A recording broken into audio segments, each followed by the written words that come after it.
چنانچہ اللہ رب العزت ارشاد فرماتا ہے وَلَا تَقُولُوا لِمَن يُقْتَلُ فِي سَبِيلِ اللَّهِ أَمْوَاتٌ، کہ جو اللہ کی راہ میں مارا جائے اسے مردہ نہ کہو، بلکہ وہ زندہ ہے، لیکن تم ان کی زندگی سے بے خبر ہو۔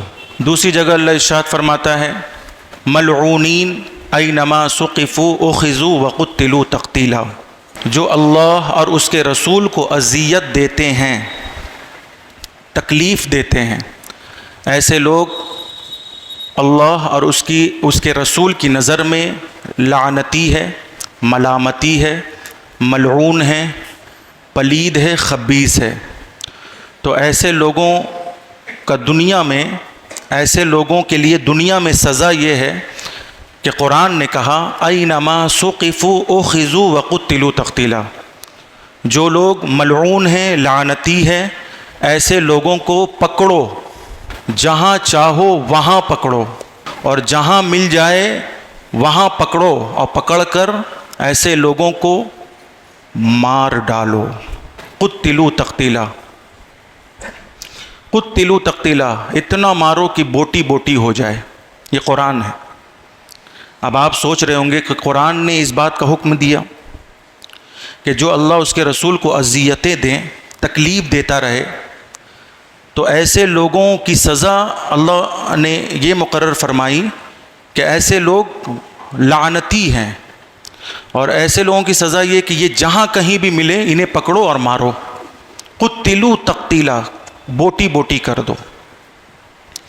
اب آئیے دونوں آیت کو ہم سمجھتے ہیں۔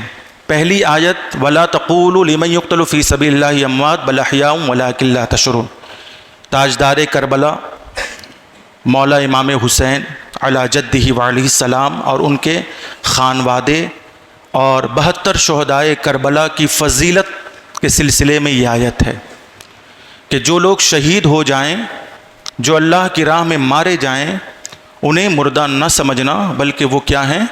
زندہ ہیں۔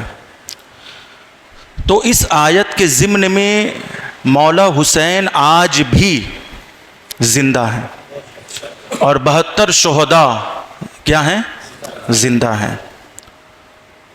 اور دوسری آیت کہ جو لوگ اللہ اس کے رسول کو اذیت دیتے ہیں، زمین پر فساد اور فتنہ کرتے ہیں، اور ایک دوسرے کا مال ناحق کھاتے ہیں، اور ایک دوسروں کو بیجا ستاتے ہیں، اور ایک دوسرے پر ظلم کرتے ہیں، اور ایک دوسرے کو کاٹ ڈالتے ہیں، اور ایک دوسرے کا مرڈر کرتے ہیں، اور ایک دوسرے پر جو ہے وہ ظلم و ستم کے پہاڑ توڑتے ہیں، تو پھر ایسے لوگ جو زمین پر فساد کریں، جو قتل و غارت گری کو عام کرے، جو فتنہ کو ہوا دے، جو مسلمانوں میں آپس میں پھوٹ ڈال دے، تو ایسے لوگ قرآن کی نظر میں ملعون ہیں، لعنتی ہیں، ملامتی ہے۔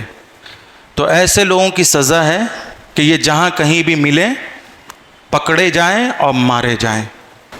ٹھیک ہے؟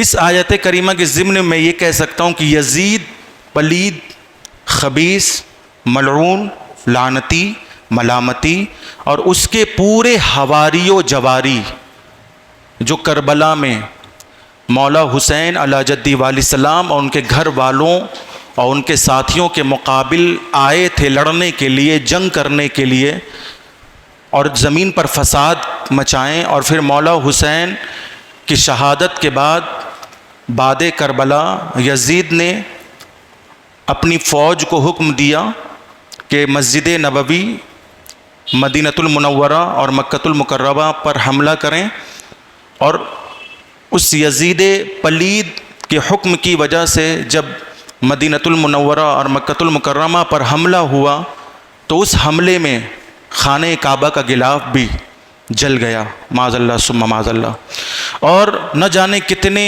صحابہ کرام کو اس نے قتل کرنے کا حکم دے دیا، اور کتنی صحابیہ کے ساتھ اس نے غلط کاری کی، زنا کاری کی۔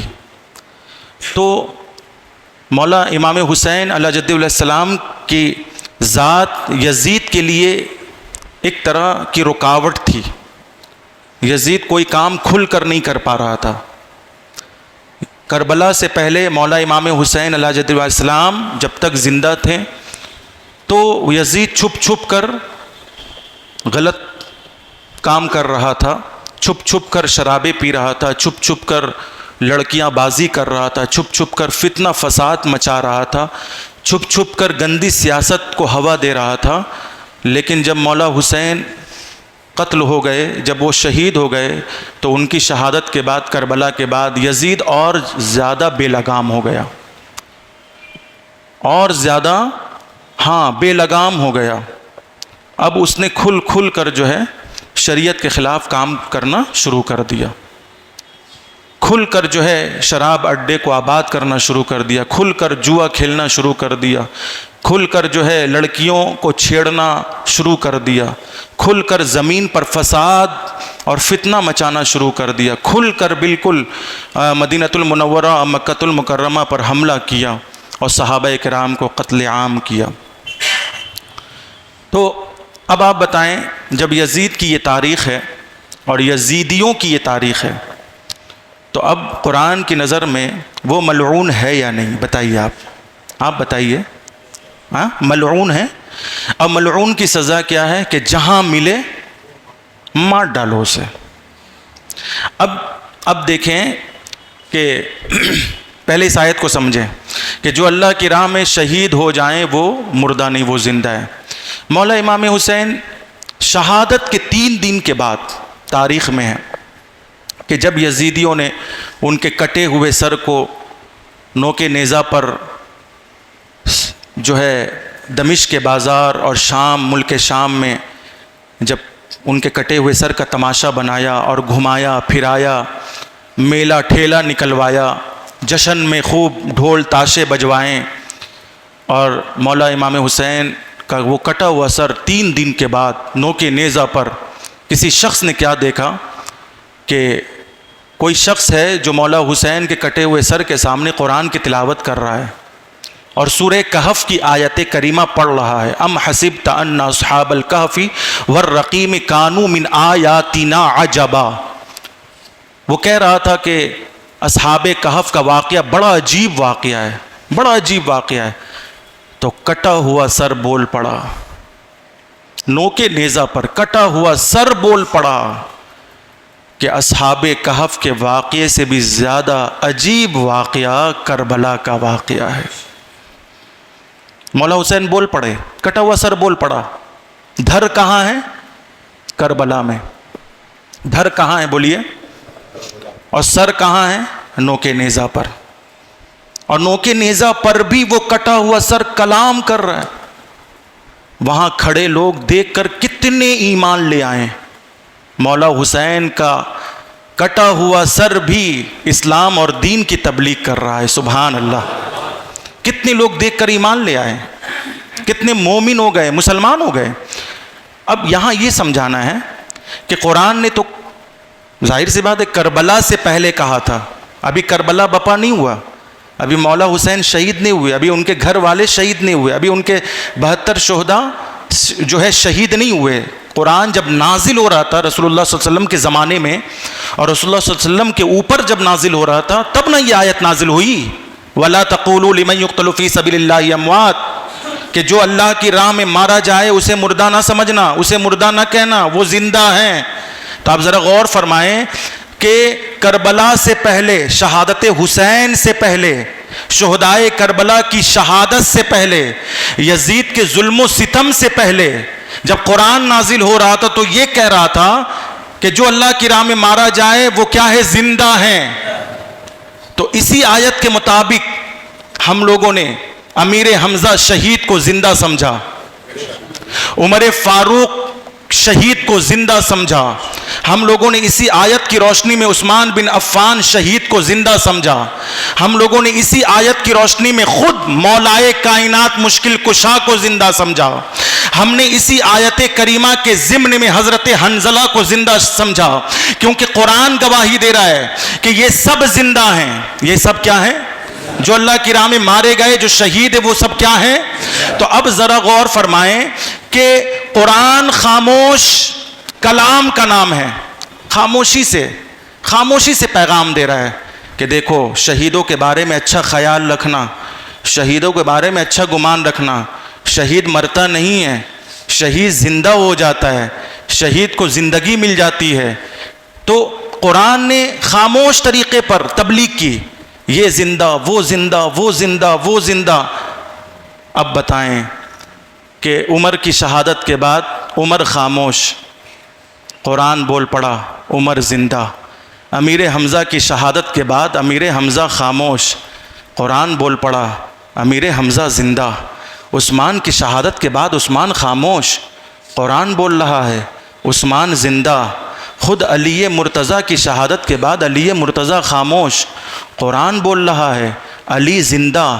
خود کربلا کے میدان میں 71 شہداء، علی اصغر شہادت کے بعد خاموش، علی اکبر شہادت کے بعد خاموش، قاسم بن حسن شہادت کے بعد خاموش، مسلم بن عوسجہ شہادت کے بعد خاموش، حر بن یزید شہادت کے بعد خاموش، وہب بن عبداللہ شہادت کے بعد خاموش، عباس علمدار کربلا غازی عباس شہادت کے بعد خاموش.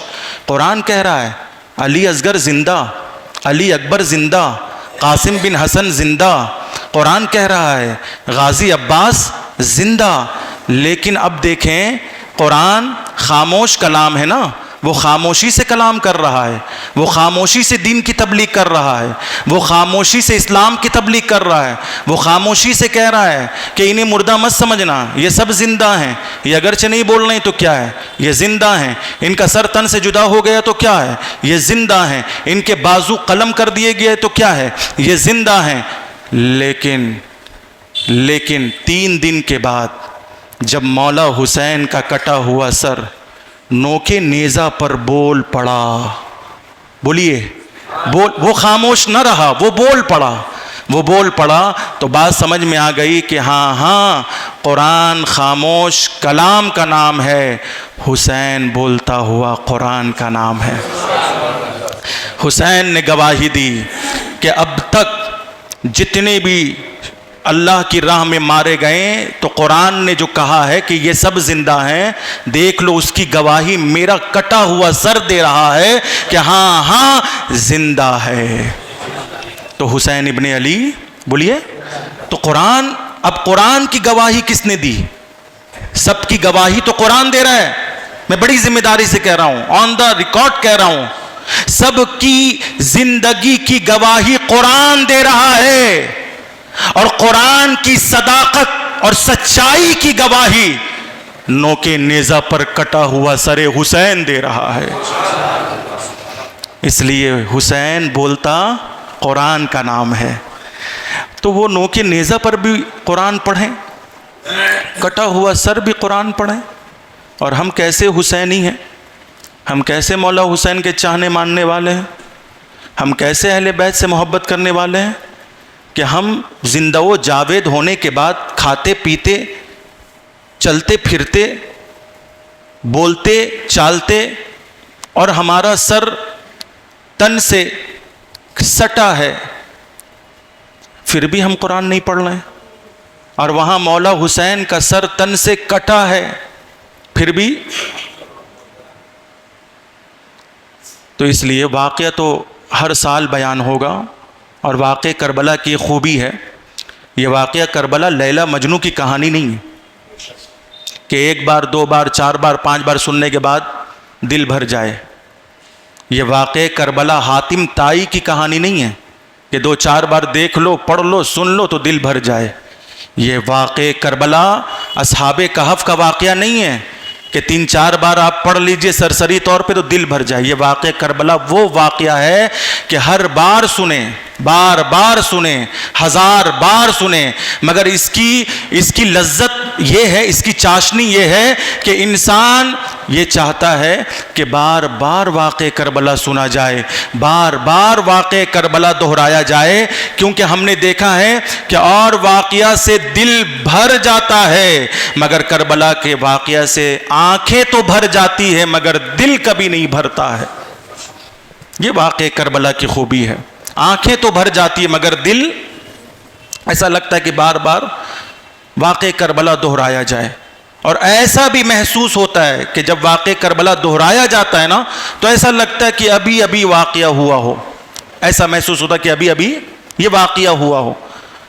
تو اس لیے جب قرآن نے کہہ دیا کہ اللہ کی راہ میں شہید ہونے والے زندہ ہیں تو پھر ہم ان کو زندہ مانتے ہیں. اچھا، اب یہاں سے ایک، یہ تو قرآن کی عبارت النص ہے، عبارت النص سے ثابت ہے کہ شہید زندہ ہے. اب اس کا اشارت النص کیا ہے؟ اس عبارت اور اس آیت کا جو اشارہ ہے وہ کیا ہے؟ اس پر ہم لوگوں نے غور کیا ہے؟ ہم لوگوں نے غور نہیں کیا. اس کا اشارہ یہ کہہ رہا ہے کہ جب راہ خدا میں مارا جانے والا انسان جو گناہ گار بھی ہے، سیاہ کار بھی ہے، خطا کار بھی ہے، سوائے قرض والے گناہ کے، توجہ دیجیے گا، شہید کا ہر گناہ معاف ہو جاتا ہے سوائے قرض والے گناہ کے. شہید کا ہاں ہر گناہ معاف ہو جاتا ہے. یہاں خون زمین پر ٹپکا اور وہاں وہ معاف، اس کے گناہ معاف ہو گئے، وہاں اس کے گناہ سارے معاف. لیکن قرض والا گناہ شہیدوں کا بھی معاف نہیں ہوتا، اس لیے قرض لینے سے بچیں، اور قرض اگر لے چکے تو جلدی سے لوٹا دیجئے. قرض والا گناہ شہیدوں کا بھی بولیے معاف نہیں ہوتا.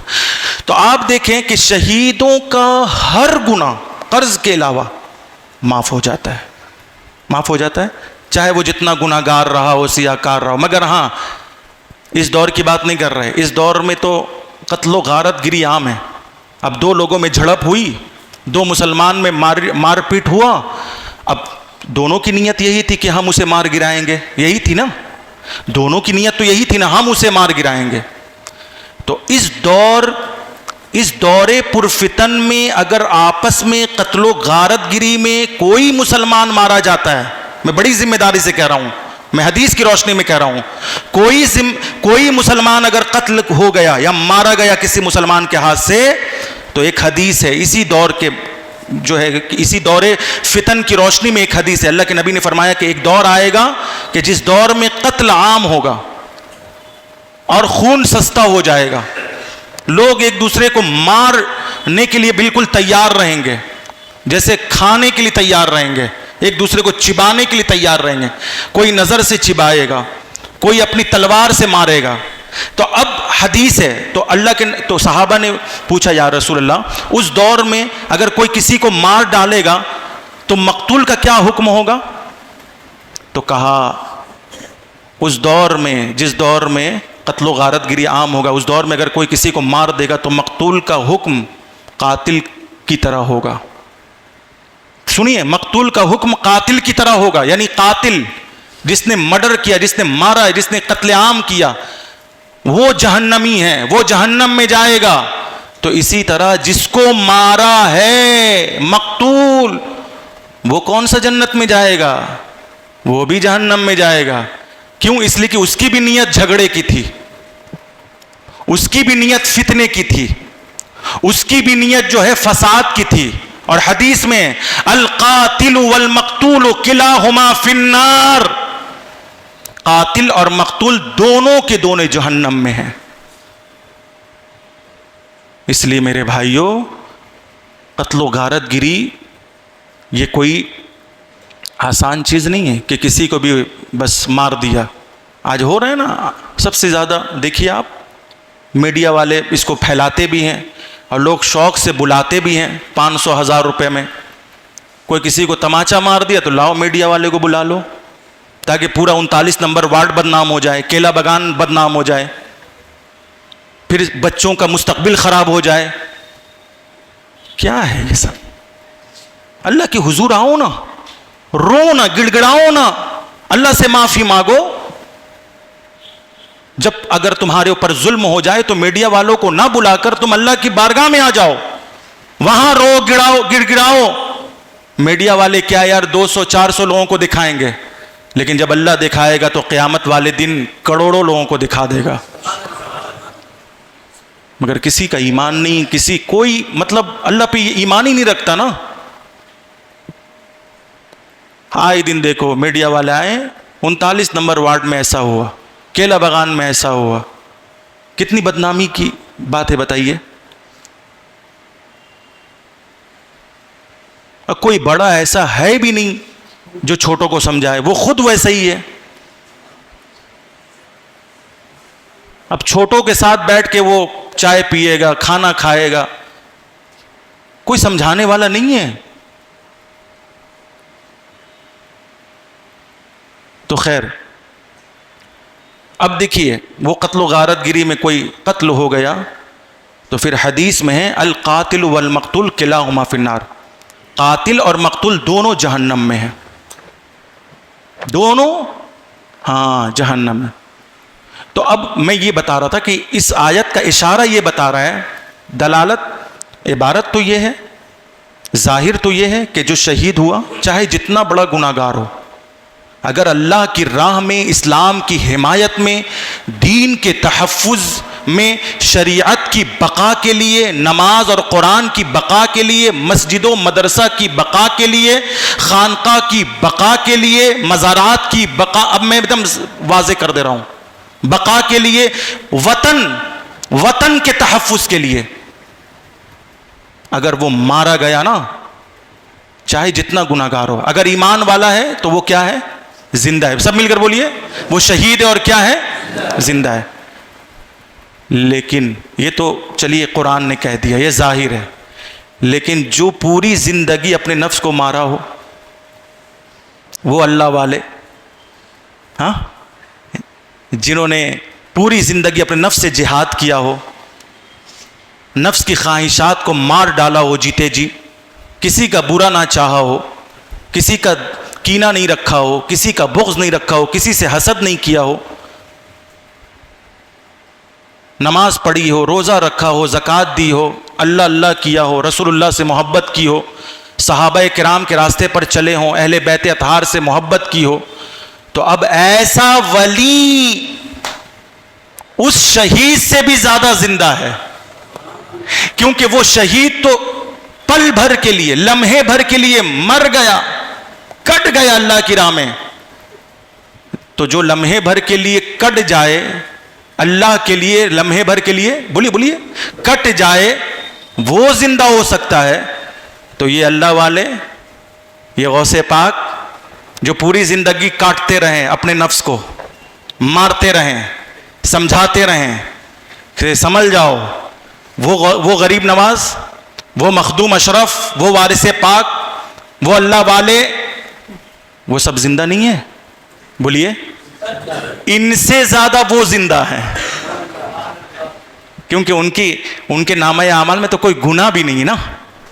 کتنے اچھے لوگ ہیں وہ لوگ، بتائیں. تو یہ ہے.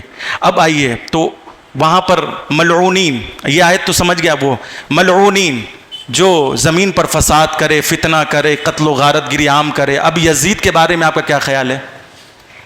کیا خیال ہے بولیے. تو اب دیکھیں، ٹھیک کربلا کے بعد مختار ثقفی نامی شخص مولا حسین کی محبت میں اٹھا، اہل بیت اطہار کے عشق میں اٹھا، اور چن چن کر جو کربلا میں مولا حسین سے جنہوں نے جنگ کی تھی، ان سب کو چن چن کر نکالا اور بے دردی سے مار ڈالا. مختار ثقفی، یاد ہے نا نام یاد ہے؟ مختار ثقفی. اس نے چن چن کر، وہ اہل بیت کا دیوانہ تھا، اہل بیت کا ماننے والا تھا، اہل بیت کا شیدائی تھا، مولائی تھا، مولا حسین اور حسن کا چاہنے والا تھا، علی و فاطمہ کے اوپر جو ہے جان چھاور کرنے والا تھا. تو مختار ثقفی سارے یزیدیوں کو چن چن کر بے دردی سے، کسی کو سولی پر لٹکا دیا، کسی کو بوٹی بوٹی کر کر کتے کے حوالے کر دیا، کسی کو جیل میں ڈال کر مار ڈالا، کسی کو زہر دے کر مار ڈالا، کسی کو جو ہے مطلب بہت بے دردی سے سب کا اس نے قتل عام کیا، اس نے مار ڈالا ہے. ملعونین، چونکہ قرآن ہے. اب مولا حسین اور ان کے خانوادوں کو جو اذیت دے گا، اللہ اس سے راضی ہوگا، رسول اللہ اس سے راضی ہوں گے. تو اہل بیت کو اذیت دینے والا گویا وہ اللہ اور رسول اللہ کو اذیت دے رہا ہے، اس لیے وہ ملعون ہے، لعنتی ہے، ملامتی ہے. مختار ثقفی نے سب کو مارا، چن چن کر قرآن پر عمل کیا. ملعونین اینما ثقفوا اخذوا وقتلوا تقتیلا، بوٹی بوٹی کر دو. اس نے بوٹی بوٹی کر دیا. لیکن بعد میں یہ ہوا کہ مختار ثقفی ہی مرتد ہو گیا.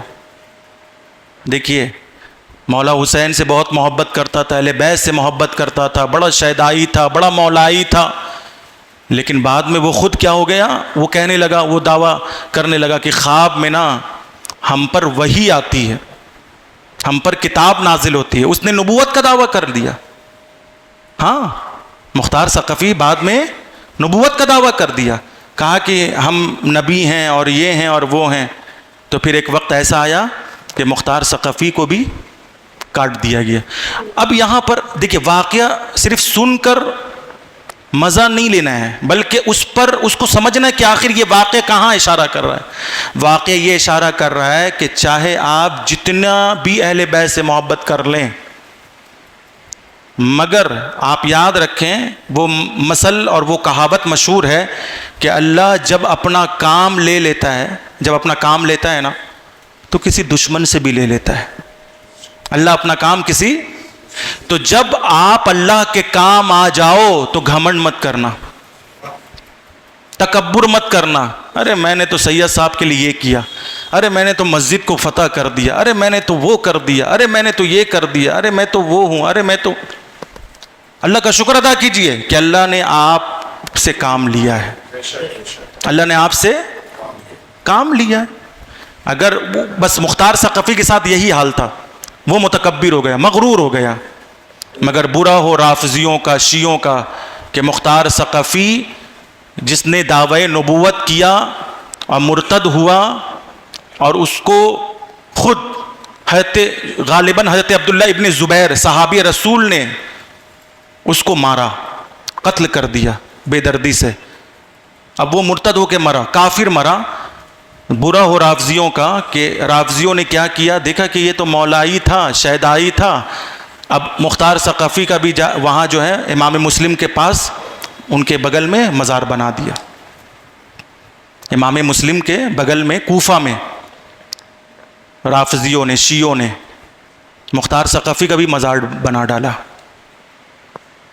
بتائیے اب جو لوگ جانے نہ انجانے میں وہاں جائیں گے، امام مسلم کی بارگاہ میں فاتحہ پڑھیں گے، تو ان کو کیا معلوم، وہ سوچیں گے یہ بھی مزار ہی ہے، چلو یہاں بھی فاتحہ پڑھ لو.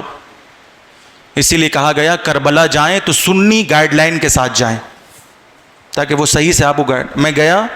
میں خود وہاں گیا، میں نے دیکھا اتنا کافی شاندار بنا ہوا ہے، مختار ثقفی کا مزار بنا دیا ان لوگوں نے. تو پھر وہاں پر سنی گائیڈ لائن کے مطابق میں گیا تھا، تو انہوں نے کہا کہ حضرت یہ جو ہے یہ مردود ہے مختار. ہم نے کہا ٹھیک.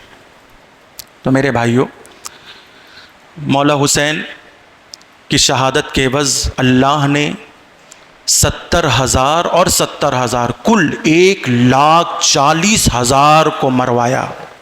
کتنے؟ 1,00,000. جہنم میں تو الگ جلیں گے یہ لوگ، دنیا میں سزا دی اللہ نے اہل بیت کے گستاخوں کو، آل نبی اولاد علی کو رسوا کر دیا. اب بتائیے کربلا میں کتنے لوگ آئے تھے؟ 22,000 آئے تھے نا.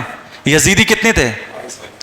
لیکن اللہ نے 70,000 اور 70,000 1,40,000 کو قتل حسین کے بدلے، شہادت حسین کے بدلے کیوں مروایا؟ تو جواب آیا کہ وہ تو 22,000 وہ تو کربلا میں آئے تھے مولا حسین کو مارنے کے لیے، اور جو پیٹھ پیچھے جنہوں نے پوری پلاننگ کی تھی، کوئی کوفہ میں خوش تھا، کوئی عراق میں خوش تھا مولا حسین کے قتل سے، کوئی مدینہ میں راضی تھا، کوئی مکے میں راضی تھا. اچھا ہوا، ٹھیک ہوا. ایسے ہی ہونا جیسے آج کل لوگ کرتے ہیں ایسا کہ کسی اچھے بچھے آدمی کے ساتھ کوئی حادثہ ہو جاتا ہے تو لوگ ہاں میں ہاں ٹھیک ہوا، اچھا ہوا، ٹھیک ہوا، اچھا ہوا. لو اب 1,40,000 کو اللہ نے مروایا. تو جو قتل حسین سے راضی تھا وہ بھی مارا گیا. اس لیے اللہ کے واسطے کبھی بھی آل نبی اولاد علی کے خلاف مت جانا، اہل بیت کے خلاف مت جانا. اہل بیت کے خلاف جانے والوں میں سے تین حال سے خالی نہیں ہے. اہل بیت کے خلاف وہی جائے گا جو حرامی ہوگا، جس کا باپ، ہاں میں بڑی بات بول کے جا رہا ہوں، جس کا باپ ایک نہیں ہوگا، جس کی ماں نیک نہیں ہوگی، وہ اہل بیت اور ان کے گھر والوں کے خلاف جائے گا. آل نبی اولاد علی کے خلاف جائے گا، یا پھر کچھ نہیں تو وہ حیضی بچہ ہوگا، پیریڈ کے زمانے میں ملنے کا نتیجہ ہوگا وہ، اور یا پھر کچھ نہیں تو منافق ہوگا، وہ منافق وعدہ کرے گا، وعدہ خلافی کرے گا، جھوٹ بولے گا، بات بات پہ جھوٹ، امانت میں خیانت کرے گا۔ اللہ ایسے ظالموں سے، ایسے گستاخوں سے ہم سب کو بچائیں۔ صدق دل سے پڑھے استغفر اللہ ربی من کل ذنب اذنبتہ واتوب الیہ، لا الہ الا اللہ محمد رسول اللہ صلی اللہ علیہ